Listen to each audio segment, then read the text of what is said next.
out of your life. Let's say you're a 2-car family and you can figure out a way to be a 1-car family, you save $10,000. Now, imagine if you could save half of a car.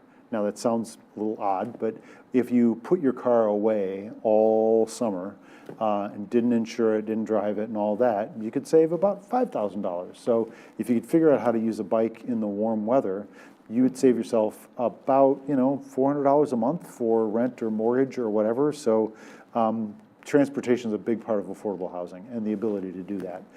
So when people are looking where they live, I always think the real question they should be asking is, how easy is it to walk around? I've seen you walking around. How easy is it to walk and how easy is it to bike in the place you're choosing to live? So. Yeah, that was one of, I think that was brought up. The next thing I was going to ask you about was Neighborhood Summit. Saw you recently, a couple weekends ago at Neighborhood Summit. Yep. And I think maybe you talked about the 15-minute neighborhoods. Yep. Tell people about this. Sure. So the idea, it's a great vision, it's a great metric. The idea is a healthy neighborhood, the neighborhoods that people tend to want to live in, ideally have about 90% of the things that you need in the course of your week within a 15-minute walk. Now, not every neighborhood passes that as well as others, and no neighborhood's going to have 100% of what you need. So I love swimming in Lake Michigan. I can't do that in a 15-minute walk from my house. But in my neighborhood, for example, my dentist is on Eastern and Fulton, which is about a 10-minute walk from my house. I ate at an Indian restaurant down on Fulton yesterday. It's about a 12-minute walk from my house. St. Cecilia is about a 12-minute walk from my house. Went to a concert there yesterday. So a lot in my church, I walk to church. I walk to church, I walk to cultural things, I walk to the library, I walk to bars and restaurants. So all of those things tick that box, right? Now, I go to the downtown library, but if you live in Ottawa Hills, the library box is ticked because they've got a library. If you live in Alger Heights, they've got the library box is ticked. Now, some neighborhoods don't have a business district that provides basic needs, but I walk to get my hair cut. So my neighborhood really, really passes that test as far as I can see. But the idea is then to ask ourselves, how can we get every neighborhood in the city? Because they're interesting, they're different. Ottawa Hills is a very different vibe than Alger Heights, very different vibe than Creston, very different vibe than Heritage Hill, and on and on and on. And they're all fun and different, but how can we really help people get most of their needs met in that distance? And so one of the reasons why downtown has got such a huge potential to be a neighborhood is there's lots of jobs downtown. And so if you work downtown and you can rent or buy something downtown, you can really get rid of a lot of non-walking transportation options easily. Yeah, one of the pieces of that I'm trying to think of neighborhoods that would have this box ticked, but grocery stores, walkable grocery stores. Do you see that as something the city should consider adding more of in neighborhoods?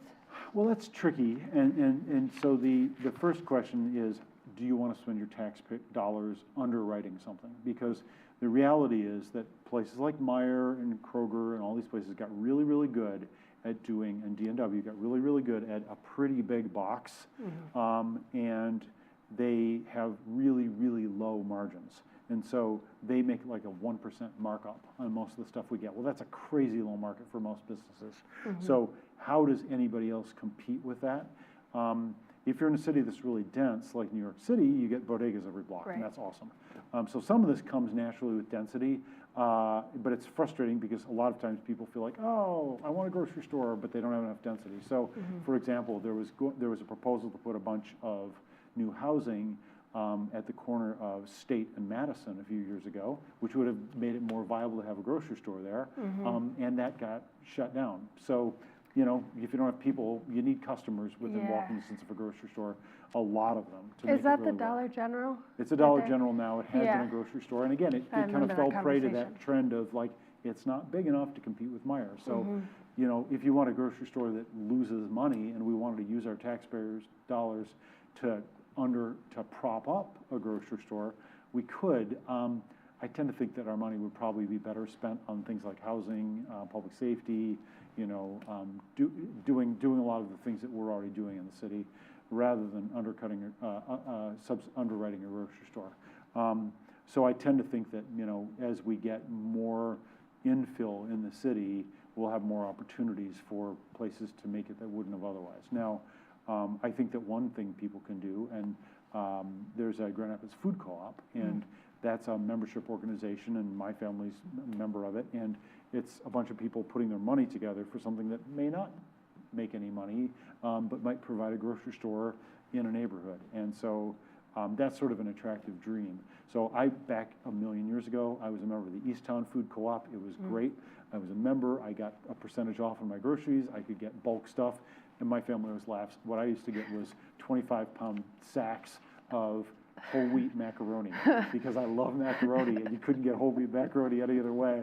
So I got it at the co-op, and they special ordered it for me. So co-op, I love the co-op model because people involved in co-ops aren't just worried about profit. They're worried about what they're going to get out of it, and they're willing to pay a little bit for it.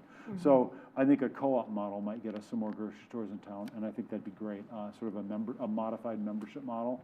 But I also am in conversations with some developers saying, hey, can you think about putting a little grocery store in here? So I'm on the development nudge end of the scale. A number of potential developments in town, I've brought that up as part of the conversation to try to sort of make them think about it. And I've actually brought up the co-op idea, like, hey, maybe you can't get a grocery store in here unless you have something that's got an enthusiastic group of people who are members in it. That might be the thing that bridges your gap between, I've got 10,000 square feet, and no one can make money selling in a 10,000 square foot. Now, on the west side, we've still got some smaller, viable grocery stores. Right. But I think that, it's tough to fight City Hall. It's tough to fight a big box grocery store. So you got to have really, really loyal customers who are willing to pay a little bit more. The other problem with groceries is, at least for me, they're really heavy. Yeah. They're one of the heavier things that I deal with in my life. And so, like, we have our dog food dropped off at our front door. It's still hard for me to get the dog food into the house because it's so heavy. Yeah. So I don't want to walk home from a store with a 50-pound bag of dog food. I just don't want to do that. I don't want to put a 50-pound bag of dog food on my bike. So if there's the occasional thing you need a car for, a grocery store is not a bad occasional thing to use a car for. And we've got Uber and Lyft and the Dart car as well. And so, cars cost $30 a day. Should you have a car just for the once every 3 weeks you go to the grocery store? That's probably not a great investment. On the other hand, if you have one car and you are going to use it for one thing, for me, it's visiting people out of town and going to the grocery store. Those are the big things that I got to have a car for that. So if I'm going to go to Lansing and work on a legislative project, I'm not hitchhiking. I'm driving. But if I'm going downtown to work, I can walk. But I'm not going to walk with any dog food. Fair. Yeah, the 15-minute neighborhood was an interesting part of the Neighborhood Summit. What do you personally get out of those events each year? Well, what I get is it's so much fun for me. It's a party. I mean, I get to see so many of my favorite people in the city who are doing awesome stuff, who are enthusiastic, who are dug into their neighborhood. And what I said to them when I kicked off the event was, hey, there are best ideas here, and there are best practices that some neighborhoods are doing great and other neighborhoods could learn from. And so having all those people in one space, I'm sorry to be so geeky about this, but there's really fascinating data that shows that basically people are smarter together. And if you hang around with a smart person, you get measurably smarter. And by smarter, I mean more creative. So, which is why Silicon Valley works. And that's why those people stay together, because they kind of spark off each other. And so a week doesn't go by that I don't have a really cool idea that doesn't come out of a conversation. You don't tend to have those ideas in isolation. And so neighborhood summits are a great, they're that kind of creative space for new possibilities. Yeah. It's also great because it's great to see that other people who have the same care for their neighborhood that we all do. So. Yeah, and you get to see the people behind a lot of the projects. I sat in one about the river and the changes coming to the river, and it was just a good opportunity to get to ask those folks the questions about their plans. So.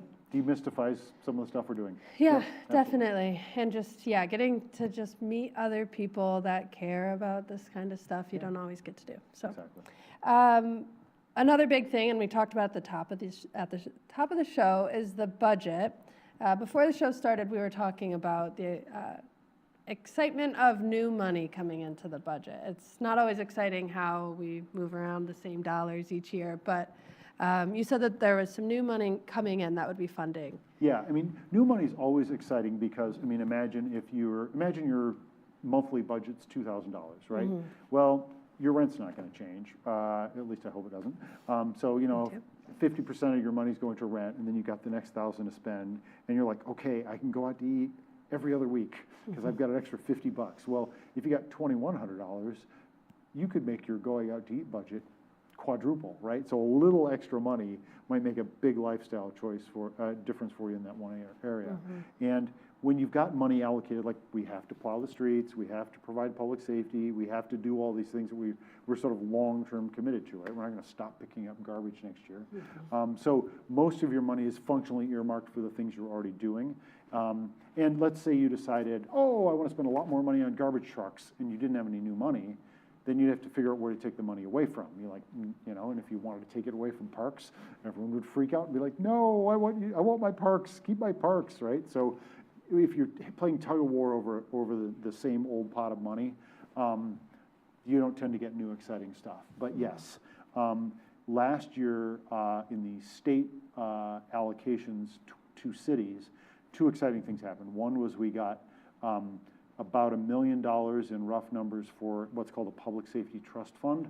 And that was really the money that let us take the courageous leap into hiring more officers for community policing, and that's like the best, and that's like the happiest part of policing as far as I'm concerned, right? Like we have to respond to all the traumatic, stressful things we have to respond to. But community police officers are out trying to build trust, build relationships, which you can't ever do too much of. So the money to actually we had community policing back when I was on city commission decades ago. We lost it for a long time. Now we're going to actually have community police officers back, which is exciting.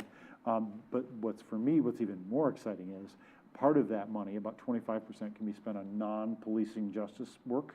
And so I'm really hopeful that we're going to be able to start a really exciting initiative there that we can talk about after the break. And then the other thing is that we got new money for the road space generally. Now, one of the things that I've been very urgent about is that we really try to make our city a lot friendlier and safer for the most vulnerable travelers who are pedestrians. And everyone's a pedestrian a lot of the time. Even if you drive somewhere and park your car, you're a pedestrian when you get out. So being able to cross the street safely, and also being able to keep kids safe and the elderly safe. There are cities that are so much further down this path than us. And so I think, honestly, if you were to look around the city, it would be surprising if you didn't come up with 1,000 places where we should have instant on flash or crosswalks. We've got a sub 100 now. So we just need hundreds and hundreds more.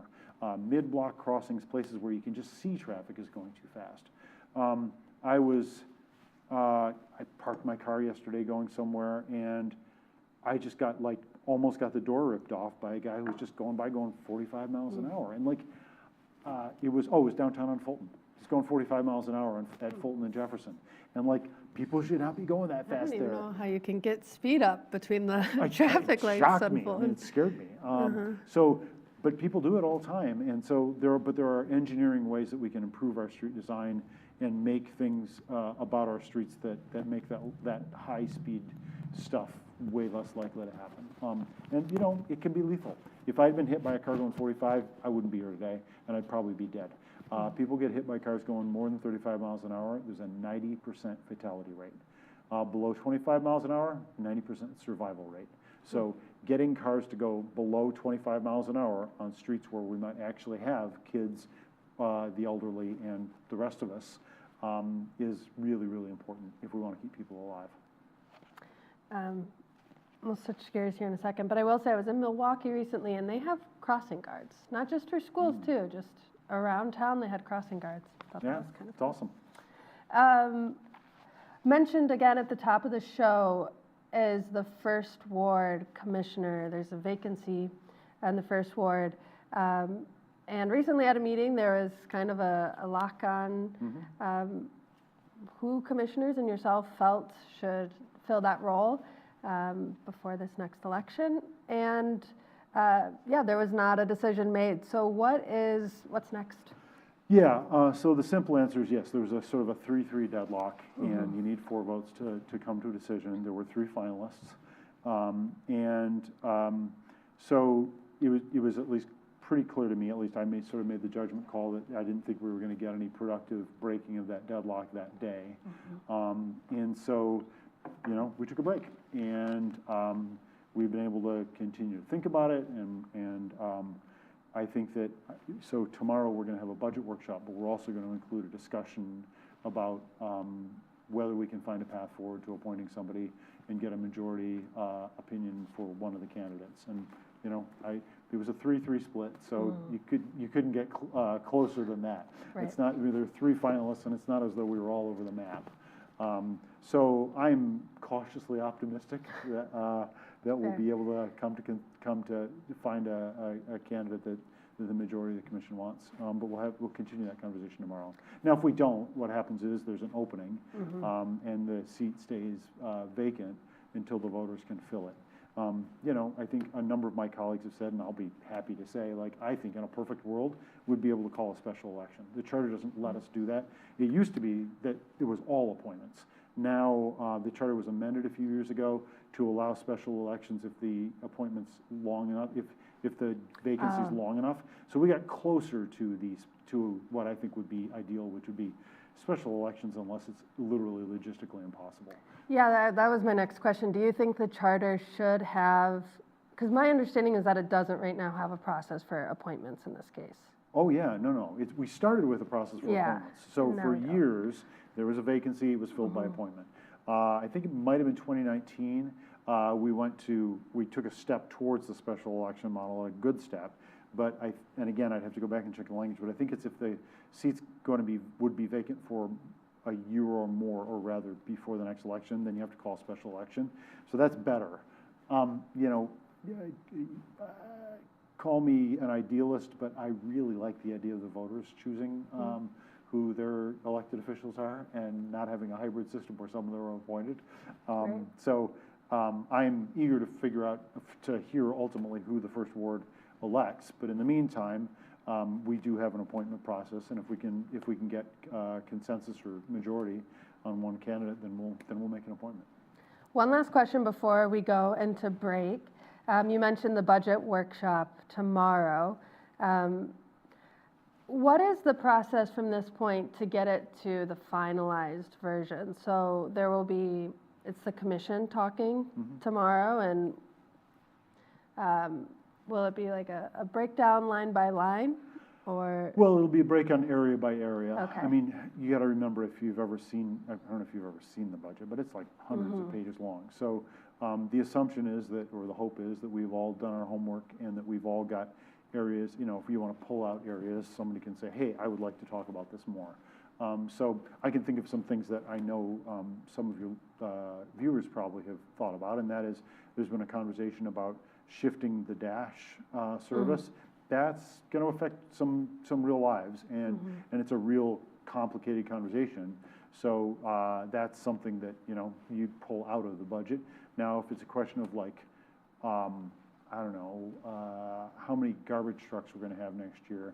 If it's the same number we had last year, and that's what the staff's recommending, and I don't have constituents emailing me that we need more garbage trucks, then I'm probably not going to pull that line out of the budget for discussion. So some of it is driven by community feedback, some of it's what's intuitively obvious to us, and then some of it's having looked at the way things are now, and wondering whether we can do things differently. But as I said, it's like a household budget. Most of the stuff just marches along year to year to year, right?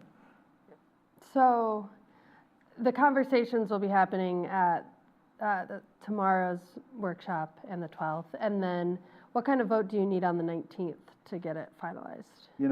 Traditionally, that's just a vote of the commission, and usually, not traditionally, it's a vote. It is always a vote of the commission, but traditionally, by that point, things are you've pretty much got things ironed out. And I don't know, you can go back. I'm not enough of a historian of the budget votes, but I don't think there have been a lot of close, contentious votes on the budget by the time it gets to that point. My background is mostly covering the state budget, which is a totally different Oh, yeah. animal. I So, mean, and having done that, I mean, but you know, the frustrating thing, having been a state representative, is that stuff happens at the leadership level, which means the rest of us sit around and we're like, they're in the back room making some last minute drafts on some stuff, and then you never get to see the language yeah. in enough time to possibly be able to meaningfully digest it. And you're one of 138 people. So if you say, no, I want an extra $10,000 on this, Yeah. So it's, unfortunately, that gets delegated. So one of the things that's fun about the city budget is we're a lot closer to it. At least I'm a lot closer to it as mayor, and I think my colleagues, the commissioners, are a lot closer to the budget process than the average state representative is. They could tell you they are, but all they really get is make 3 asks. Yeah. And you're like, I would like, My little park $25,000 project, for a crosswalk on Kalamazoo Street. Maybe that gets in the state budget, but you don't get to decide what the school aid fund's gonna look like. Right. And there are committee chairs. I'm oversimplifying. It's not quite that grim, but it's really rougher than when you're in the minority. Because if you're in the minority, you're just sitting around watching. Yeah. Yeah, I do appreciate though, at the city level, there isn't the back and forth day before the new fiscal year, what's going to happen. One of my sort of grumpy things I used to say about the state legislature was I felt like they were pulling all-nighters for roughly the same reason a 20-year-old does on their final paper. It makes you feel like you're working really hard if you're working in the middle of the night. But there are so many times we could go home, we could sleep, we could come back. There are hours in tomorrow. If you make us work till 4 a.m, we're all just going to go home and sleep tomorrow, right. or be hungover. Right. It seemed a little meaninglessly masochistic. But I don't think I've ever seen people sleeping on the floor of the chambers as they're working on a budget. So Good. I'm not looking for that to happen this year. Good. Well, it's time for us to take a break. When we return, we will be answering questions from viewers like you. If you'd like to take part in the conversation, then send in a question to cityconnection@grcmc.org or submit a question through the Rapidian's Instagram story @the Rapidian.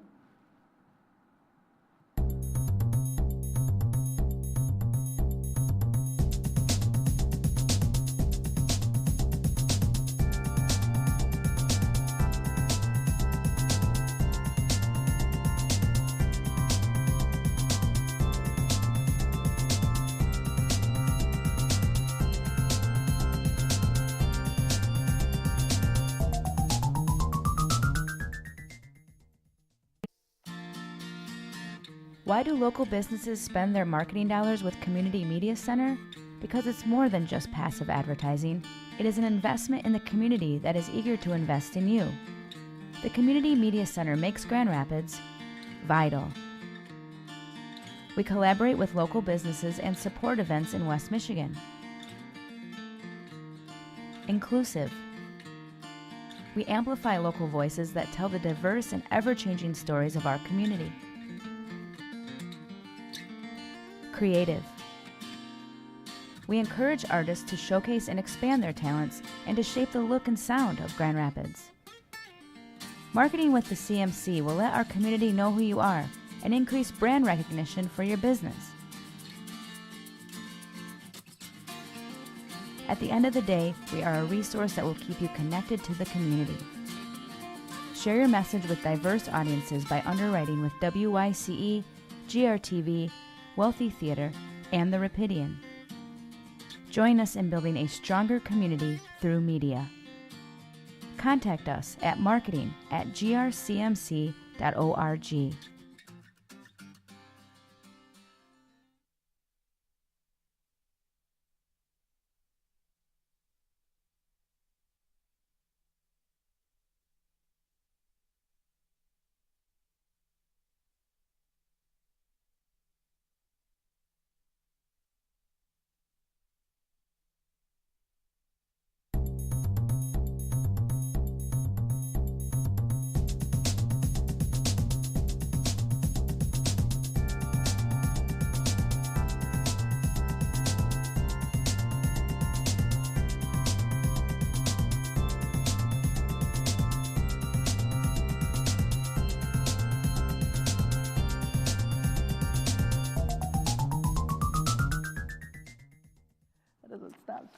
Welcome back to City Connection. It's May 4th, 2026, and we're joined here by Mayor David LaGrand. During this part of the show, we'll be taking questions from viewers, starting with a question that came in through Instagram. Why are you so focused on bike paths instead of improving our current public transport system? Well, I don't know that I'm so focused on bike paths, but in terms of improving our current transportation system, I'm on the board of the Rapid, and that's largely state-funded stuff. So the city doesn't run the Rapid; that's run by an independent entity, and I'm very engaged in that too. And I love public transit. Why I am one of the things that interests me about bike lanes most, honestly, is the very poorest members of our community tend to be people who are on bikes, and I'd like to be able to keep them safer. But also, most of the bike infrastructure, what the real add-on you get often is that bike lanes are a great way to generally slow cars down. And mostly I'm concerned about making the city safer for kids and the elderly, because those are the two groups that I really get scared vicariously for. I mean, I can maybe run away from a car, I can maybe dodge a car, but my mom can't, and kids can't, and so, and also people with disabilities. So I tend to think of bikes as supplemental resources to help us make the world better for pedestrians.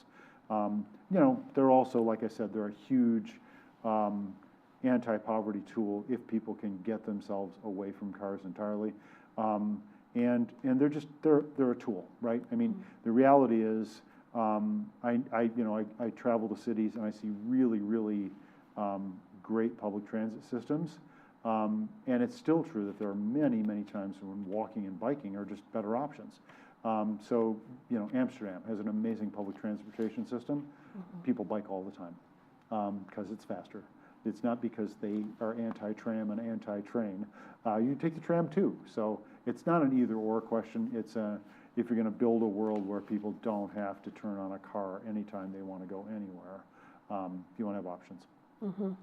I also imagine it's easier since you don't have, like the Rapid isn't just Grand Rapids. So you're dealing with different cities and making decisions too, which can be a challenge. Yeah. Mayor LaGrand has expressed support for both flock and safety questions. This is coming from Reddit. Flock and safety cameras and ring cameras. Kent County has a program to connect cameras for real-time monitoring. Does Mr. LaGrand want the community to be covered in surveillance with a centralized database? That's a really good question. I mean, I think that this is, boy, we could have a whole show on this. So I am really concerned. I do not want to live in a surveillance state. And so the questions of, I mean, probably whoever asked that question is probably very sophisticated, but like a lot of people saw the Super Bowl ad where they were like, look, ring cameras are great because we can track a stray dog. Well, yeah, you can also track me on the way to work, right? So all the technology, it sounds benign when you're talking about finding a lost dog, but yeah, how much of our privacy do we want to give up? Now, the grim thing that I'm reminded of daily is like, okay, yeah, maybe a Ring doorbell tracks me, but my phone in my pocket is really tracking me. And so a lot of us have given away a lot of our privacy to big corporations, which does not fill me with joy. And like the fact that Alexa is listening to you all the time, because it has to be listening to you all the time, so that when you say, hey, Alexa, it can answer your questions, right? But that means Alexa's listening to you all the time. Well, we all opted into that. And, the balance of like what we're willing to opt into and what the benefits we get from it are versus the harms. Now, someone said I've expressed support for flock cameras. And, they are it's a little bit, I mean, you could say I've expressed, I am supportive of, retailers being able to run my credit card on an internet-based system where I use my credit card to buy coffee at the coffee shop. I'm supportive of that system. Now, it is possible that the credit card company could get hacked and I could get data theft. It's possible that I could get identity theft when I buy a cup of coffee. I'm not in favor of identity theft, I do like the fact that I don't have to carry cash everywhere. The trade-off for that is that, we're all a little more subject to identity theft than I'd like to be. So, the question of flock cameras, if the police are, for example, just so the readers understand, or the viewers, this is a license plate reader. That's all flock cameras do. They don't, check people's hair color or whatever. Now, could they? I suppose they could. I don't know. I'm not an expert. Maybe they could in the same way that, your neighbor's drone maybe could. But, they are cameras, and presumably the camera has the capacity to look at something other than a license plate. But how they're used is to look at license plates, which is something every cop in the world does every time they are behind a car, right? They run the plate. That's what they do all the time. Police traditionally do this all the time. So that's sort of a surveillance state thing too. Do we want to live in a world where the police are allowed to just run your license plate if they don't have any reason to? We've put up with that for decades. So these are really complicated conversations, and they're really important conversations. Now, I, for full disclosure, have a Ring camera on my house. I have one on my house because our police chief said, hey, you should get a little more security around your house now that you're mayor. So I have a Ring camera, and I could look on my phone right now and see if somebody's trying to break into my house. That's really handy. Does it creep me out that maybe I could get hacked into, maybe without my authorization, and someone could figure out what's going on in my Ring camera? Yeah. On the other hand, I don't have it in my bedroom. I have it on the front of my house. So it would tell the world what's on my porch. Now, could a porch pirate maybe come steal the latest thing that got dropped off of my house? Maybe. And so the question of how much you trust these people to keep your data secure or to put the limits on that you say you want, right? So if I say to my Ring camera, I don't want you sharing that information with anybody, do they obey that rule or don't they obey that rule? And that's a constant concern about people who are in the cybersecurity space. So had somebody come to the last city commission meeting who said, hey, they can say that they're gonna not use your data for X, Y, or Z purposes, but they're a for-profit corporation. So like they're always gonna have an incentive to bend permission and try to talk you into giving permission for things you didn't give permission for. So again, constant dilemma. Nobody asked me. I have lots of friends who put tape over the camera on their computer because they're not sure if they're going to accidentally click a button that says, hey, you can use my camera whatever you want. None of us do that most of us wouldn't do that on purpose, but the world's full of consent things. When's the last time anybody was online and looked at the 15 pages of consent that you had to sign for, so that you could order a pair of hiking boots from some random company on the website, right? Like they can embed something in that consent that says, by the way, we're also giving us consent to spy on you. Like we live in a world where these things are complicated and always happening. So I will say, just to bring it home a minute, GR does not share flock data. That is what the police chief told me. Now, and was public about. Now, maybe he's lying, maybe Flock's lying, but assuming that our chief was not lying and assuming that Flock is obeying the rules, we have a very tight limit on what our Flock cameras can be used for. So we don't even share that with other law enforcement entities. We could, maybe it's a little, we get information from law enforcement agencies in Georgia, but we don't give. So we're a little selfish on our Flock use, and I think I approve of that. I would be very, very nervous about us starting to share the data wider, and we absolutely do not share it with the federal government, just so we're clear. Now, Ring cameras, that's kind of like your phone in your pocket. Anybody can go buy a Ring camera, anybody can put it on their house, and anybody, I guess, can share it with Mr. Ring, who I guess can help use it to find dogs, but maybe also find it to track people's movements, right? It's a really complicated and really important topic. Yeah. One follow-up I do have on it, and it's because I don't fully understand the whole conversation, but like with the drones, we can FOIA for that information, I believe, and find out where all the drones are flying. But, and this is how I understand it, please correct me if I'm wrong, the city had a contract with the company Flock before we decided that we would make that information accessible to the public. So that isn't FOIAble right now, the Flock data.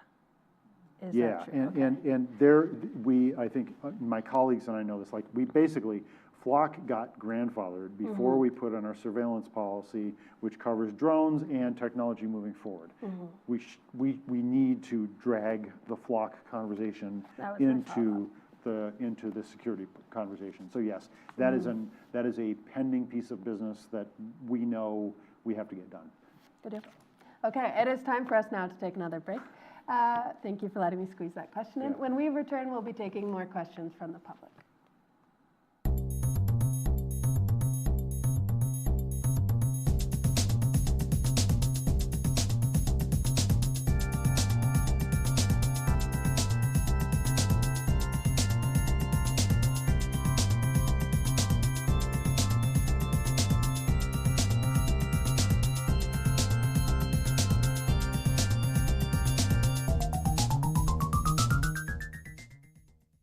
It's morning in Grand Rapids. Do you know what's going on in your city? Stay informed about what's happening in your community with The Rapidian, your source for hyperlocal news and information. The Rapidian is a community-focused news source powered by local residents like you. Our volunteer writers and reporters create content that hits close to home about topics like local government, business, schools, events, and people. The Rapidian goes beyond the headlines to provide in-depth coverage of issues that affect Grand Rapids directly, so you can stay in the know. We aim to uplift the community by sharing positive, inspiring stories of growth, progress, and neighborhood pride. The Rapidian is your neighborhood newspaper for the digital age. Follow us on our website and social media to stay connected to your community. This is The Rapidian.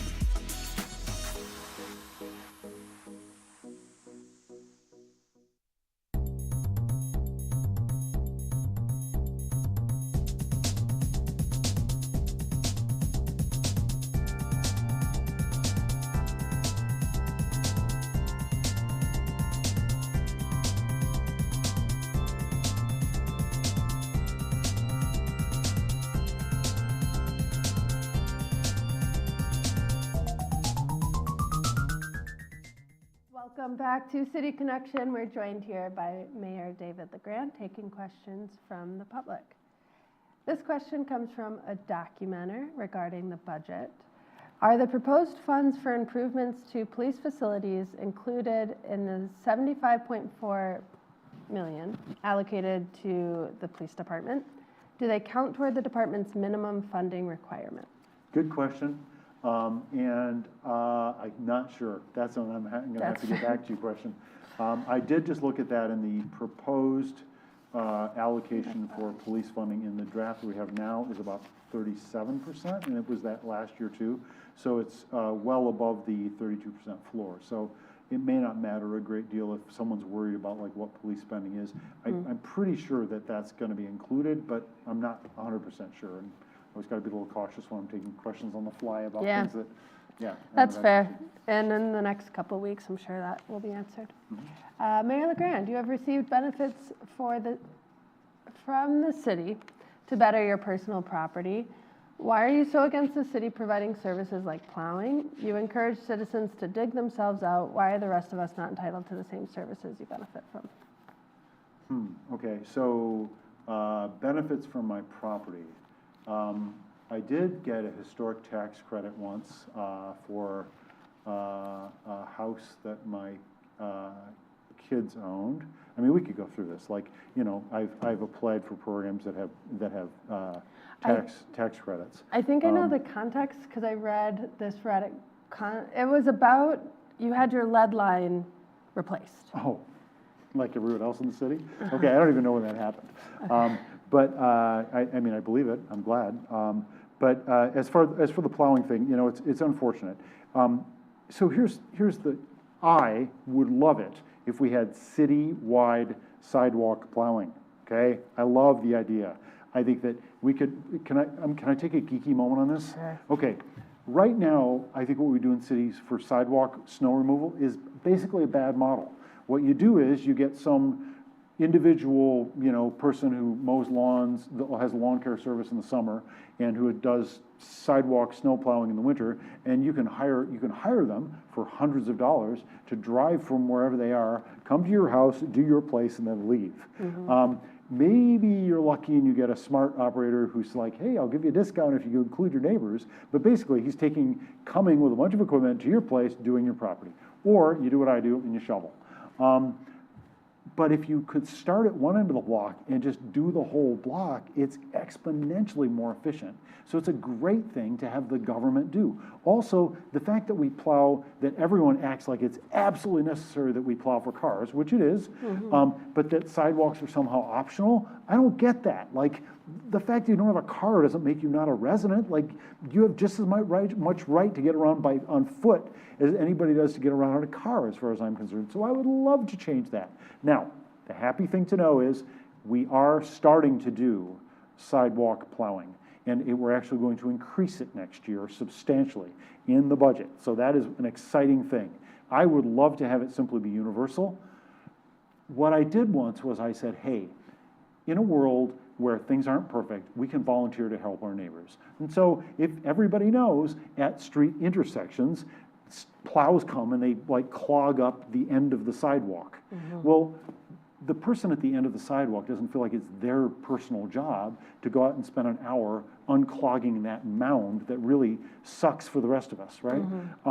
So I was like, I'm just gonna do the one on the end of my street.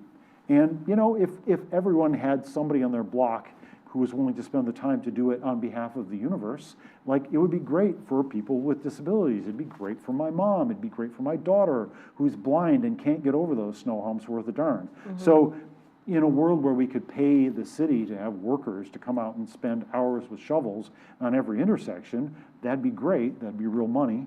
And until we get the money to do that, until the process gets us a whole lot more resources for getting rid of those end of block humps that the plow makes, we could individually take care of them ourselves. And I get a lot of like, oh, the government should do that. Well, okay, you can say that, but then the money's got to come from somewhere.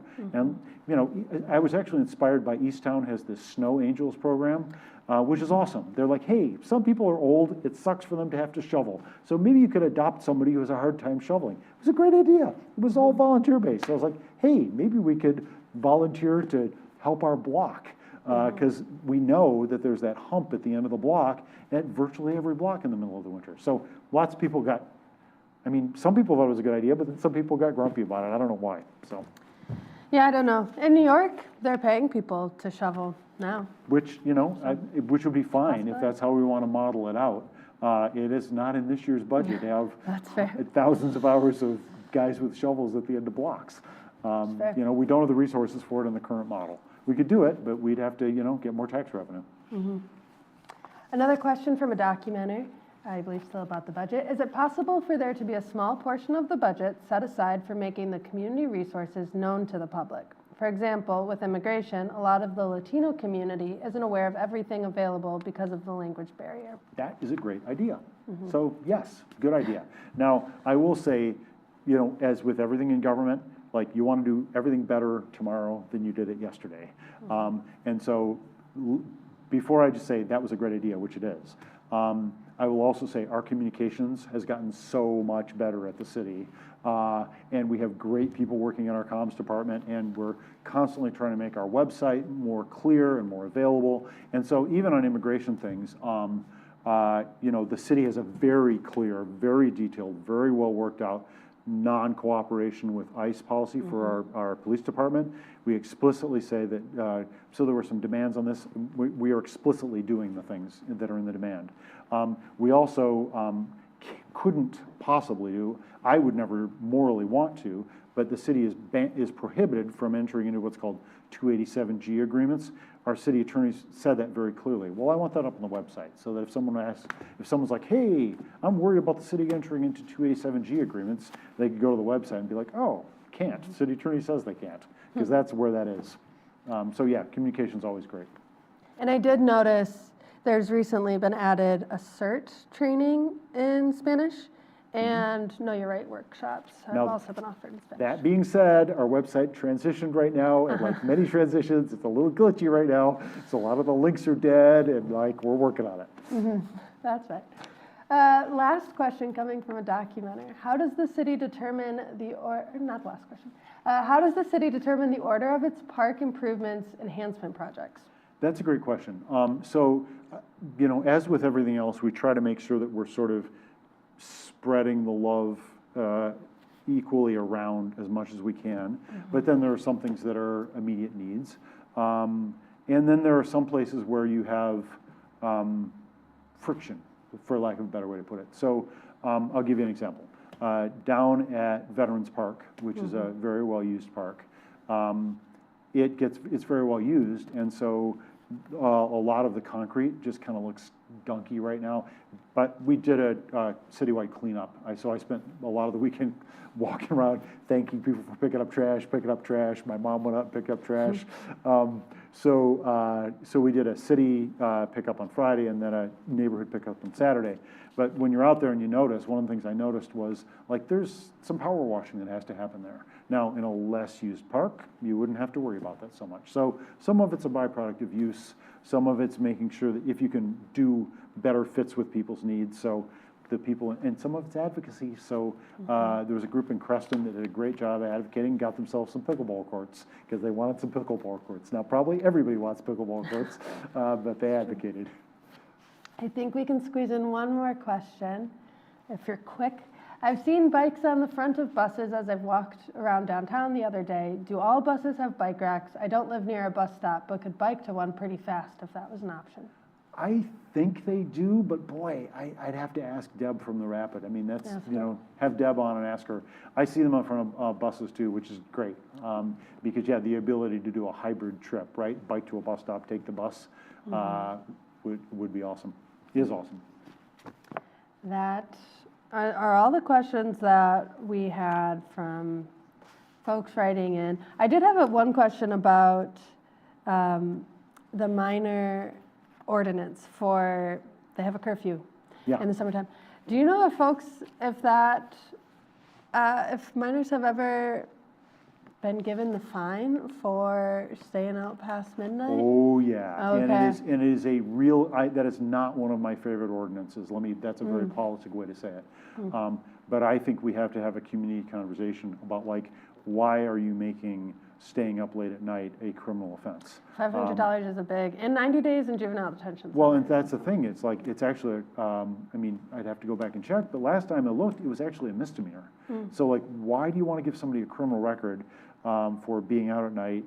Because you've always got to struggle with like the risks of disproportionate enforcement, but whether you're going to neighborhoods that with different demographics and enforcing more heavily in one than the other. And that's one has frustrated me for years, and it is absolutely on my list of things to address. Great. I'm glad that we squeezed that one in before the end of the show then. That's all the time we have for today, so thank you to our guest, Mayor LaGrand, for coming in and sharing your insight, and thank you to all of you at home for tuning in and sending in your questions. Don't forget, you can always watch rebroadcasts throughout May on cable GRTV's Channel 25 or the GRTV YouTube page. See you next month, Grand Rapids.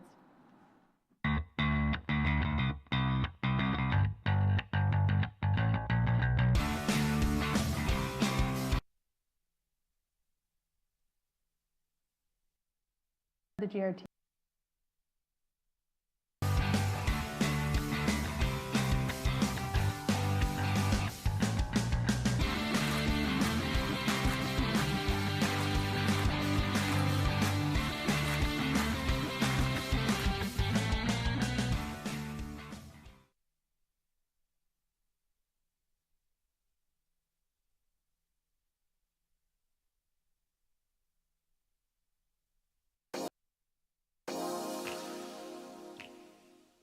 The Grand Rapids Community Media Center is committed to creating a diverse and inclusive environment for all community members. It is a place where community voices are heard, valued, and lifted through media. We seek to provide area residents with a platform to participate in free speech, be engaged with the community, and share their diverse voices. As a multimedia platform organization, we provide and support a variety of community resources, including our radio station, WYCE 88.1 FM, our TV station, GRTV, our hyper-local news program, The Rapidian, web services, and our historic theater, Wealthy Theater. WYCE is West Michigan's only community radio station that is listener-supported and volunteer-powered. WYCE uses local voices to help listeners discover and celebrate different services, cultures, and events. What I really like about programming music in WYCE is I get to not only interact with listeners and local musicians, but I get to put together a musical collage every week and give it away to the universe. As a volunteer programmer, you get the training on how to use equipment, how to access music from the library, and how to put together a great show that showcases local and national artists and still has your creativity included. The Web Services Department helps West Michigan nonprofits connect, learn, create, and share through locally built and accessible websites. We help nonprofits strengthen their online presence by developing one-of-a-kind websites tailored to their specific needs. The Web Services team can take care of all the technical needs of getting a new site up and running, including website hosting, domain name registration, theme development, and page layout. Websites are built with accessibility and responsiveness in mind, making sure our projects are available on any screen and accessible to people of all abilities. We are passionate about helping organizations in the nonprofit sector effectively communicate their stories online, promoting equity and media access with our affordable services. Wealthy Theater is a historic theater on the southeast side of Grand Rapids. It was built in 1911, and today it stands as a performing arts center, historic cinema, and community venue. We provide a space for community connection, where community members can get together, enjoy different shows and different events, from concerts to comedy, musicals, theater, film screenings, you name it. Anybody from the community can sign up to be a member and rent one of our spaces to host their event. We have a staff here at the theater that helps make all the events here happen, as well as a great community of volunteers. The goal is to bring the community together, bring audiences together, artists together, create experiences where those two can connect. Whether you're an audience member who wants to come see a show, or you're somebody who wants to put on a show, Wealthy Theater is a space for you. The Rapidian is a hyper-local news source powered by, for, and of the people of Grand Rapids, Michigan.